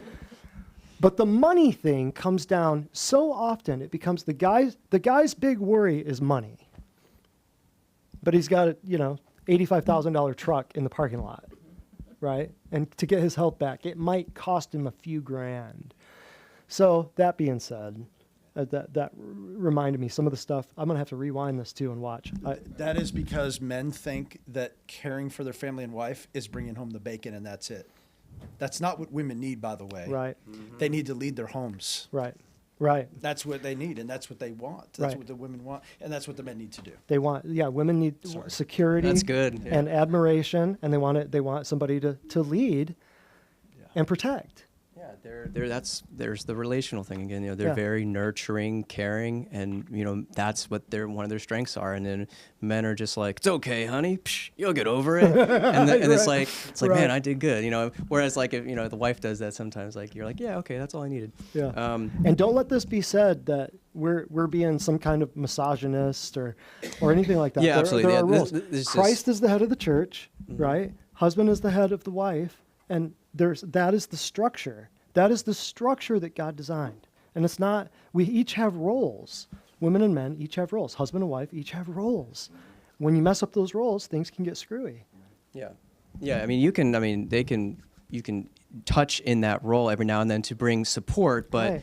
the root system is strongly, you know, engaged for a man to do something or for Right. a woman to do something. So, Right.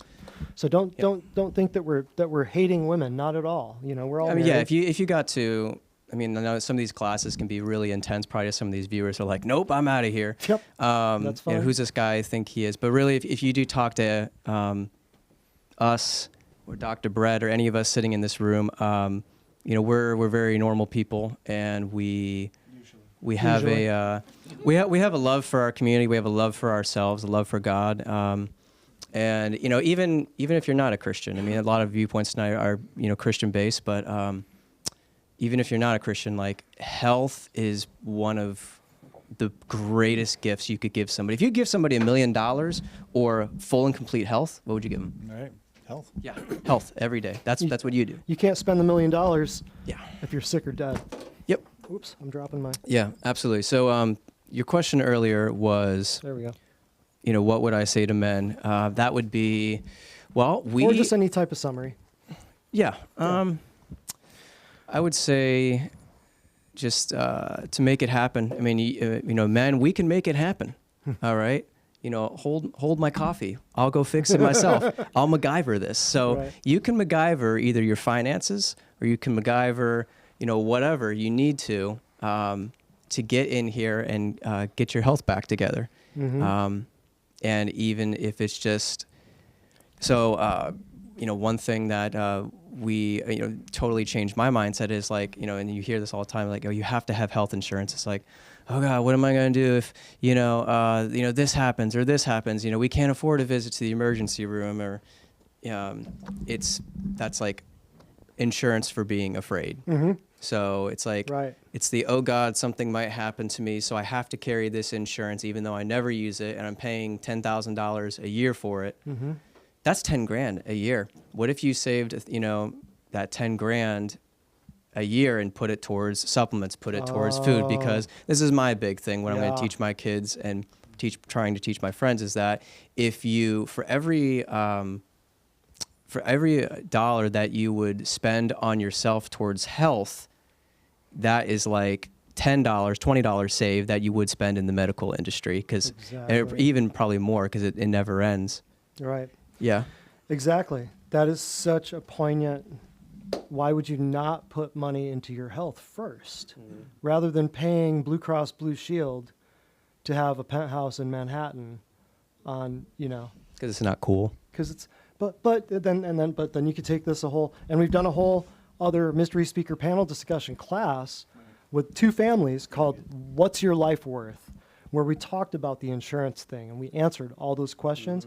Took two separate families, one with 3 kids and one with like 4 kids, and we interviewed them, and we husbands and 2 wives, and said, how has this changed your take on insurance? How has this changed your take on how often you go to the hospital, the ER, any clinic, walk-in clinics, this and that, night and day? How has this changed your family from having births in the hospital to having births at home?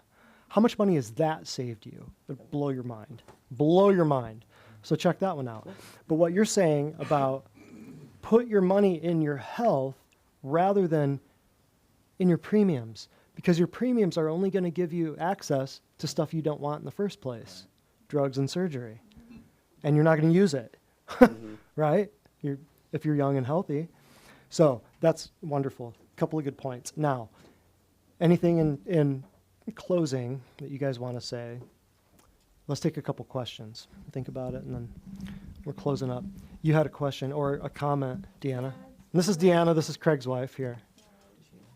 Yep. It's more like a comment. I wanted to bounce from what they said, and that would be, the Lord had spoken to me and showed me something very specific right before we moved here that, especially with what was going on with Craig.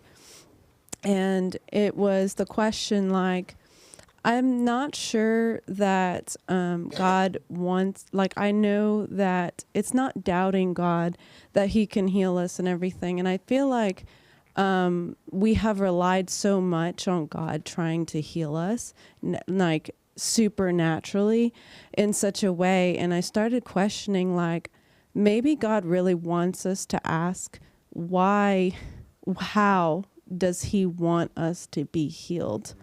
And so I actually was searching in the Word, and even stories, there are stories in there. And, but don't get me wrong, he can do supernatural things. We're believing God for a supernatural new colon, but the question would be, if 3 years ago he gave Craig a new colon and we were not supplementing and changing our nutrition and all that stuff, what good would have that made if he gave this new pure colon and we're feeding it with crap and tearing it down? Obviously he's not going to entrust us with something that we're going to just tear it up anyway. And so I feel like God has brought us through a journey to understand of how to take care of our bodies and how to fill that and take care of it, because our body is the temple of the Holy Spirit. And if we're not taking care of that, then that's where we fail, and that's where we can perish too, because we perish for not good knowledge. And so I love that God can heal, but then we also have to wake up to the fact, if he healed us, what good would it make if we didn't take care of our bodies? Absolutely. And one thing that I'll add is that with Daniel, is that in the book of Daniel, there's 2 different scenarios that I paid attention to. There's one where the 10 days he had his own food that he prepared for him and the 3 others. And then there was the king's food. And then there was him, the time when he had fasted. Obviously, the time when he had fasted, he was weak in body by the end of it, and God showed him everything. But then think back to those 10 days. I don't really feel like he was, correct me if I'm wrong, I don't really feel like he was fasting. I think God had showed him the right foods, and his men, him and the 3 others, were stronger and leaner than the others. And it makes me think and wonder, maybe there was a type of something even back then in the Word. Even back then, see, people ask, well, where is it in the Bible? Well, I feel like it is there, and that God can show us, he did give us the right things and strategies the way that he gave Daniel. Yeah. And that was it. Yeah, right on. Yeah, good comments there. Even something like that, yes. Even something like that. If somebody were to eat a bunch of pig, pork chops, bacon, ham, sausage, and somebody doesn't eat a bunch of pigs, would you notice a difference between them? I'm not saying that was Daniel, but what I'm saying is God gave us specific dietary principles, dietary laws. He gave us specific things to stay away from and things to go after, right? There's a reason why. And I'm not condoning, I'm not telling you all have to stop pig and you all have to stop shellfish or this and that. But just think about the physiology behind pigs and shellfish. This is 6,000 years, let's say 4,000 years ago, these laws were laid down. Did God know something about those foods? Did God know something about Daniel and, eat this, don't eat that? Yeah, so it was going on back then. Very interesting, very interesting. And what was the first thing you were... Oh, and think about this too. Another good point Deanna brought up. Christians sometimes you're poisoning yourself and the devil isn't doing it. That's why so many things aren't getting healed. You know how many prayer lines and healing crusades and tent meetings and meetings with pastors are over people being sick? And they did it themselves, and God's not gonna heal it? I've seen it. We pray with people here. Why would God heal something that they're going to go home and eat back into existence? Right? So how much Christian resource in the church and in evangelists and missionaries and apostles are they wasting just all these prayer meetings to pray over diabetes and cancer and heart disease when they're doing it to themselves? And it ain't going to, you can pray about it all day long, but until you want to change what you're doing, right? Just like what Deanna was saying. Change what you're doing, and maybe you will get healed. But don't just keep eating Golden Corral. See what I did there? Don't just keep eating Golden Cow and be like, bless it, Lord. Cleanse the poisons. I know there's pig and sausage and ham and bacon in there. See what I'm saying? All right. Yes. Just to add on, I agree with you. You know, I say this to a lot of people that we work with. I do not believe in karma, and Right. I do not believe Correct. that we just name it and God gives it to us, name it and claim it. That is not biblical. Mm-hmm.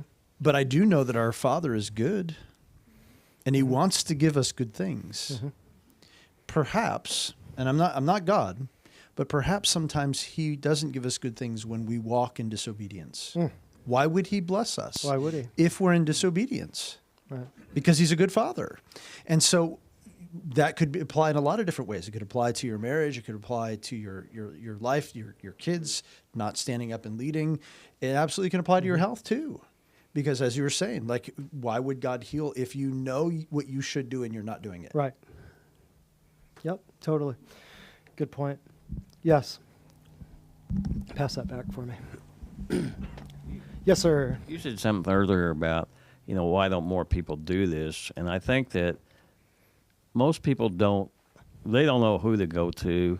They go to YouTube and they watch everybody and his brother tell them they shouldn't eat this, eat that.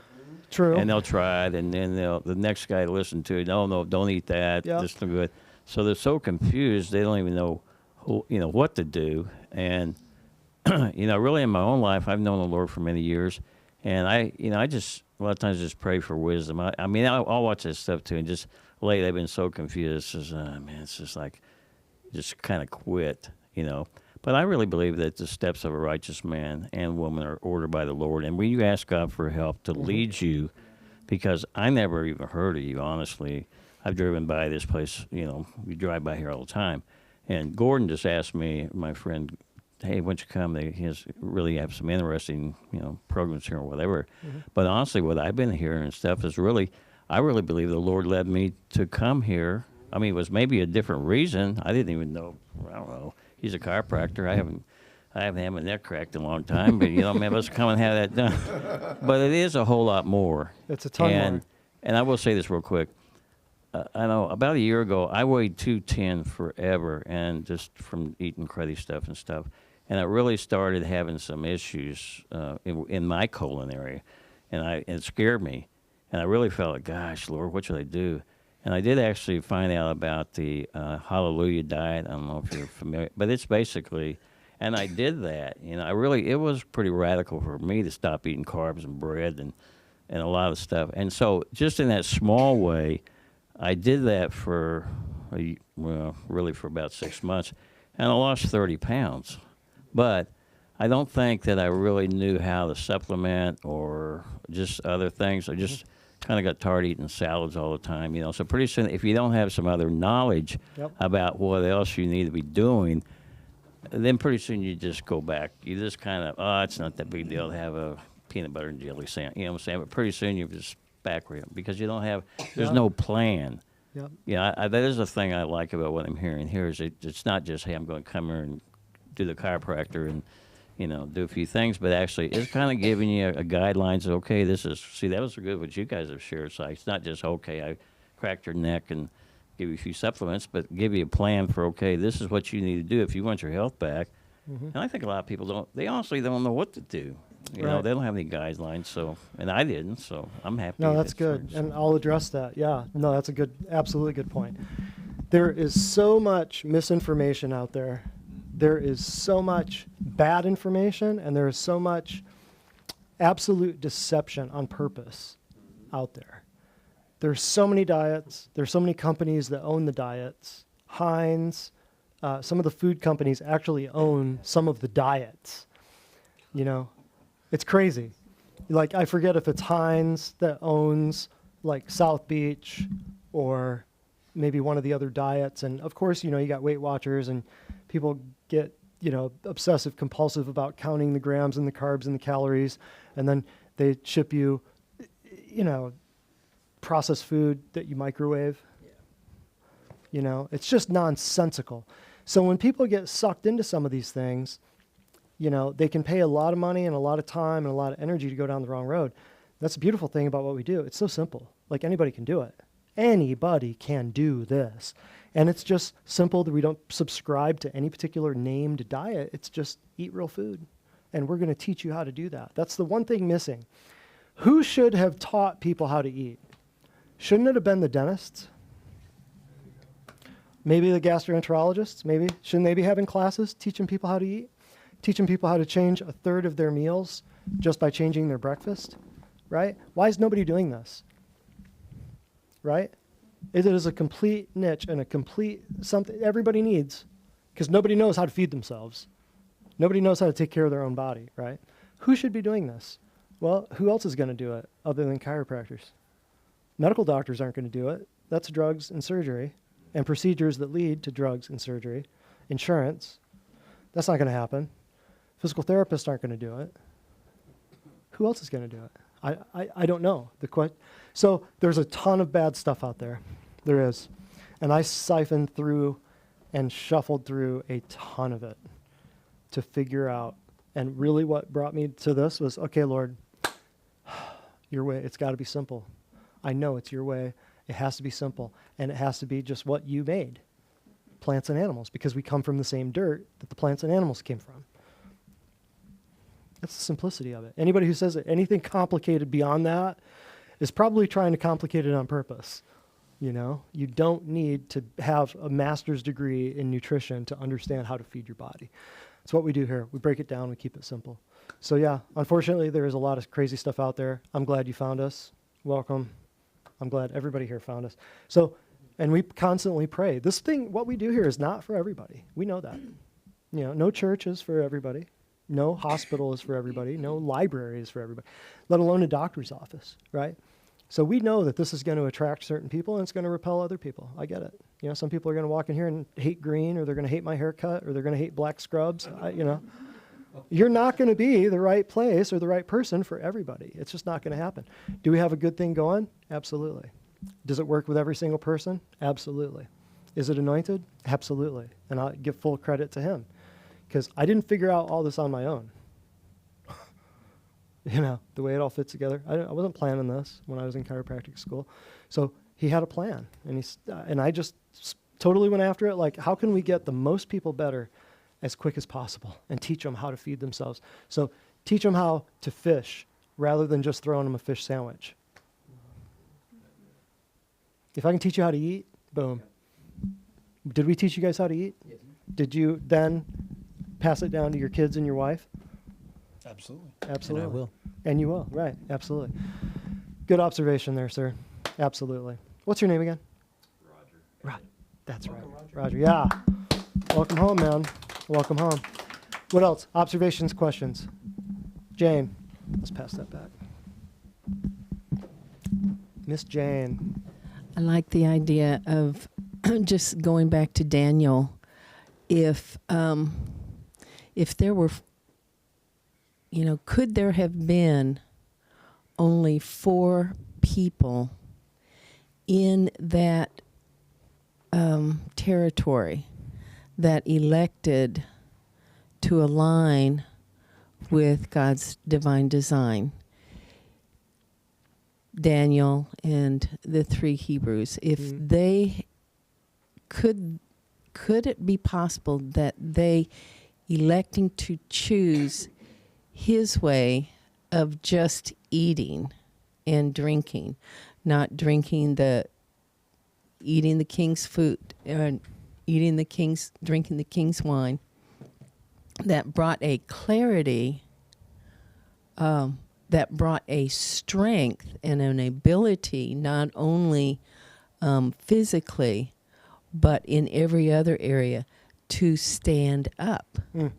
Absolutely. That's I would awesome. say, yeah. That's awesome to think about. And Yeah, absolutely. what it takes in order to change anything to go forward in a right way is to, first of all, you've got to believe it.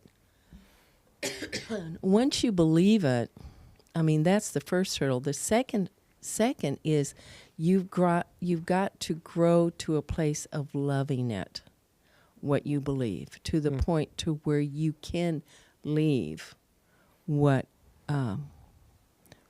you don't believe, and to love what you do believe, and that produces the ability to live it.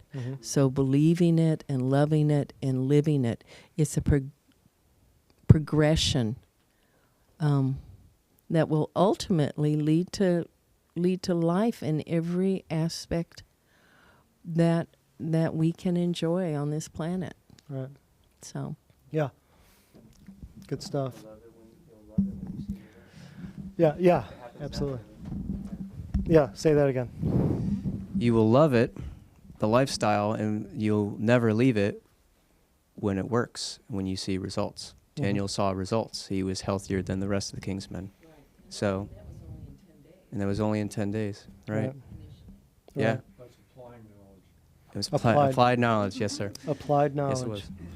Yeah. And think that was, what, Daniel's time? Like, 4,000 years ago? 3,500 years ago? he elected to live it for the rest of the 40 years that he was, and Right. Yeah, he- what followed him was promotion Yeah. beyond his peers. Yeah. Mental clarity, He was being, 10 times wiser than his peers. yeah, wiser, better, stronger, just from, could that be possible from food and the decisions he made to eat good food? I mean, anything's possible, right? But now, fast forward 3,500, 4,000 years, and look at what's happened to the food supply. And like Roger said, he didn't know he was eating well, but he didn't know to supplement, right? Well, you missed a spot. People think salads, but where'd the salad come from? The dirt. How bad of a condition is the dirt from the last 70 or 80, about 100 years? Since we don't let the fields lie fallow every 7 years, like God said, so we drain the minerals out of the dirt, and then over and over and over each year, we plant and spray and harvest and spray and plant and spray, poison, and we suck minerals and poison. So the dirt is so depleted now. So the soil is where it all starts, right? I could go into a whole message on the parable of the sower right now, but the soil is where it all starts. So if the plants don't have the right nutrients, are the plants going to have the immune system to fight off the bacteria and the virus and the parasites and the fungus and the moths and all this? I just explained what's happening in the world right now with the whole virus thing, right? Because if the plants can't get the nutrients out of the dirt, and they're going to appear sickly, and then we're going to have to spray them to get rid of the bugs. See, the bugs aren't the problem. The crappy soil was the problem that made the plants not have an immune system to be able to fight off the bugs that they had been fighting off for 6,000 years. See? And they make you think it's the bugs, but the whole problem is the soil. It's always the soil. It's always the soil. It's just like right now, they make you think the bug is the problem, but it's really the fact that their immune system is crap from drugs and chemicals and food and air and water and chemtrails and all the other crap that we've been teaching people about for the last 9 years going on, right? So they get you to notice something that's not even there while you ignore stuff that is there. That's the whole purpose. So the whole thing with all of this could be boiled down to what Roger was saying. He didn't notice supplement. Well, supplement means something that is a supplement to an already healthy diet. So that's part of what people are missing. And then beyond that, the supplements that they're taking are all created by pharmaceutical companies. They're at Walgreens and Rite Aid and CVS and Costco, you know. So people are deceived by that. So there's the disinformation and the misinformation aspect of it. And then there's just complete deletion and omission of not even telling you that you need to eat stuff that's grown on good soil, right? So it's a struggle. I know. A lot of people miss it. Yeah, Roger? The supplements need to come from food, too. Oh, the supplements need to come from food, plants and animals, which is most of what we do here is whole food supplements, right? From plant and animal sources, and then herbal stuff, and then homeopathics and herbal liquids, and we have a lot of different options. So, I did a, just yeah. for fun, I saw this on YouTube. I took some apple cider vinegar, and I put some in a glass or jar, and I put a little water, and then I dropped all the Centrum, and I did it separately, all the ones I've been taking. And it was really interesting to watch. They said, oh, let it stand there about 5 minutes or 10, 20, and see whether or not it dissolves. Mm-hmm. And I was really amazed that several of them didn't dissolve. And some guy, maybe it was you that said that, no guy, but about how these guys work in these porta potties, and when they go dump them out, they're just full of thousands of pills that didn't dissolve, just went straight through you. So think of all the money you just wasted, you know. I haven't got a thing. I'm like 69, and my Medicare stuff gives you this free stuff. They give you $100 a quarter to buy all this stuff, so we just buy stuff. And so I bought. Well, I mean, this is free. You can get heating pads and all kinds. Why not take advantage of it? But you get anything. But anyway, I'm not about that. But I got some vitamin C, big old jar. There's like 500 of them, and I was looking at. And I thought, oh my gosh! You couldn't even find it. You're really looking really hard. It says made in China. They all are. And I thought, oh my God, they make it in China. They all are. I just threw it all in the dump. And I think, who knows what they're putting in? If they're trying to kill us with vaccines, who knows what they're doing? Yeah, and you can bet your bottom dollar that there's graphene in a lot of these supplements from China. You can bet your bottom dollar. Probably kill ourselves. Yep. Just talking about the attack on men, Mm-hmm. in my opinion, started in the garden Yes, absolutely. because Satan knew how to get to the man through the woman. Absolutely. And it's been, it's just been going on for years and years and centuries, and, and it's getting bad now. And anybody that knows prophecy, you can understand that we're at the end of the end. Right. We are so close to the end, and that's why things are going crazy in this world, because Satan knows his time is getting very short. Hallelujah. Yep. Yeah. And talking about authority, the only one that's not under authority is God the Father. Mm-hmm. Jesus is under him, the Holy Spirit's under him, and down the line it goes. And they have roles. Right. Even in the Godhead, there are roles. Mm-hmm. And he set up the human race. Like you were talking about, the man has a role. The woman has a role. The woman's role is just as important, Right. and maybe even a little more important, because she's the one that's taking care of the home and the children when the man's out working. Mm-hmm. But there's everything is important, the Right. way God set it up, and but to understand how close we are to the end is so important, because prophecy is like kicked out the window. Mm-hmm. It's really not taught very much, but it's so critically important to see that God knew everything that was going to happen, didn't cause it to happen, but he knew what was going to happen. And when we read prophecy and we learn about what's going on, you can see where we are in history, and we're close We to are. the end. Yeah, and going back to that in chapter 3 of Genesis, you see it, the first prophecy. So what's the devil attacking? God, the church, and children. Yeah. Because he knew the prophecy said, from the womb of woman will come a child, will come Genesis 3:15. Genesis 3. Yeah. So there's 3 things right there that you can bet your bottom dollar that he's going to attack. And part of the easiest way to attack and kill people is have them do it themselves. It's cheaper, faster, easier. You don't have to buy tanks and planes and bullets and bombs. Just get them to dose themselves. And Satan said, I will be like the Most High. Right. He can't. That's impossible. Right. But he's doing a great job messing around with DNA and everything. Oh, yeah. He can sure trick people into thinking that, oh, you have to have this so you don't die. It's all fear. It's all fear of death. So I think that's good. You guys good? Anything in closing? Anything else? No. No. No. Scott, anything?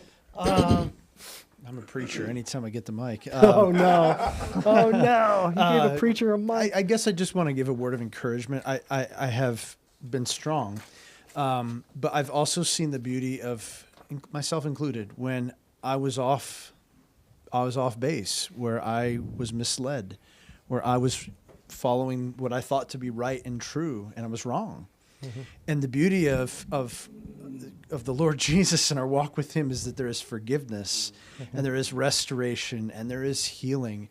And we believe in healing just like you do. And that's what I would want to encourage everybody with is, even if it feels like your bodies have been broken down, or if your marriages have been broken down, there is hope. Right. There really is hope. And that's what I would really want to be the lasting thought that I would share with everybody out there. Like, I just thought my knee was done. Right.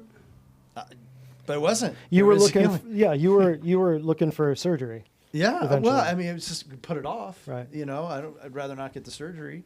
You know, my dentist, by the way, he was like, "How did your gum disease disappear?" I'm like, "Let me tell you." You know? So there is hope in the Lord. There is hope when you get in alignment with His best. He will pour out blessings. Just want to give that encouragement to anybody listening. That's good. That's good. All right. I love what Jesus said. Yeah. You will know the truth, and the truth will set you free. Right. Right. And I love this. You will know them by their fruits. Yeah. So show me what fruits your hospital has, especially right now. Show me what fruits your doctor has, your surgeon, your OBGYN. Show me the fruits. You will know the person not by what they say. They can say anything. But you will know them by what they produce. Do they produce good things? Do they produce healthy bodies? Do they produce marriages that are still together? Do they produce kids that are flourishing? Or does your pediatrician produce kids that can't talk? You will know them by their fruits, not by what they say. And the truth will set you free. Absolutely. I love that.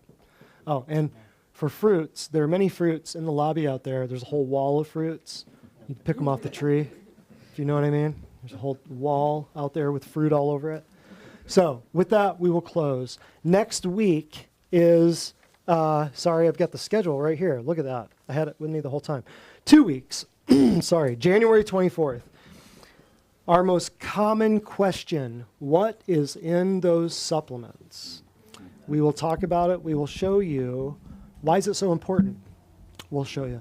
So what's in those supplements? We're going to record that. We did one like this maybe 2 or 3 years ago, but we're going to update it and make it heavy duty, even better than it was before. We're making all of our classes better. And we have everybody make sure, we went a little longer than what I thought we were going to tonight. So we'll spin the Wheel of Wellness in 2 weeks, unless somebody really, really, really wants to spin. But everybody that's here, make sure you get your card punched for the Wheel of Wellness. We're going to start reenacting that, reinstating that for 2022. We didn't do it for like the last 6 months just because we had super long classes that we're going to break down in segments for future viewers and future curriculum that we're teaching and stuff like that. So make sure you get your card punched tonight for the Wheel of People still remembered. It's been like 6 months, but people still remembered. All right, so we'll see you in 2 weeks for What's in Those Supplements. I'm Dr. Brett Spradlin. This is Divine Design Natural Health. We'll see you very soon.